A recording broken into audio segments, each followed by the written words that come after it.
ते घेऊन आपण समोर गेलो पाहिजे। एनसीईआरटीच्या पुस्तकात मराठा साम्राज्याचा नकाशा काढून टाकल्याच्या निर्णयाविरोधात सांगलीमध्ये मराठा साम्राज्य सन्मान महामोर्चा निघाला।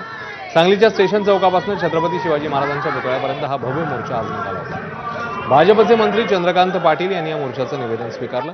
या मोर्चामध्ये उदयनराजे भोसले यांच्या मातोश्री कल्पनाराजे भोसले यांची प्रमुख उपस्थिती होती। याशिवाय प्रतापराव गुजर यांचे वंशज प्रतापराव गुजर यांचे वंशज आणि त्यासोबतच बाजीप्रभू देशपांडे यांचे वंशज, हंबीरराव मोहिते यांचे वंशज यासह स्वराज्यासाठी बलिदान दिलेल्या अनेक शूरवीरांचे वंशज या मोर्चामध्ये सहभागी झालेले।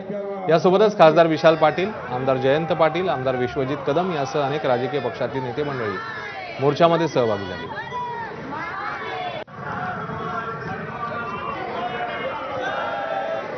राजपूतांचं राज्य त्यांनी आग्रह केला म्हणून आमचं राज्य नकाशावरचं 200 वर्षापूर्वीचं 150 वर्षापूर्वीचं कमी करण्यासाठी एनसीईआरटी असं धाडस करत असेल, एनसीईआरटीने कुणाला तरी परवानगी मागितली असेल की नाही एज्युकेशन डिपार्टमेंटला?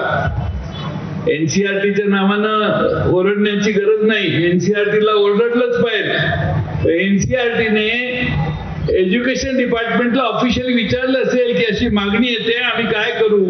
तिकडनं आलं असेल, डोंट वरी, काढून टाक।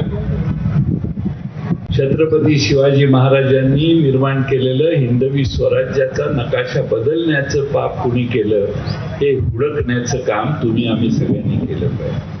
जाणीवपूर्वक या ठिकाणी छत्रपती शिवाजी महाराजांच्या गौरवशाली इतिहासाला कुठे ना कुठे बदलण्याचा, त्या इतिहासाची मोडतोड करण्याचा पाप आणि प्रयत्न काही मंडळी जाणीवपूर्वक करतायत, हे तुम्ही आम्ही या ठिकाणी लक्षात घेतलं पाहिजे। छत्रपती शिवरायांच्या पासून फुले शाहू आंबेडकर यांनी जे आपलं संविधान दिलं, लोकशाहीची ताकद ही या ठिकाणी प्रजा म्हणून आपल्या सर्वांच्या हातात आहे आणि या ताकदीच्या बळावर आपण ठरवू शकतो। जर आपण सगळे एक आलो, एकजुटीने राहिलो, सगळ्यांना सोबत ठेवलं, तर आपण कुणाची हिंमत होणार नाही पुन्हा असं कृत्य करण्याचा करता।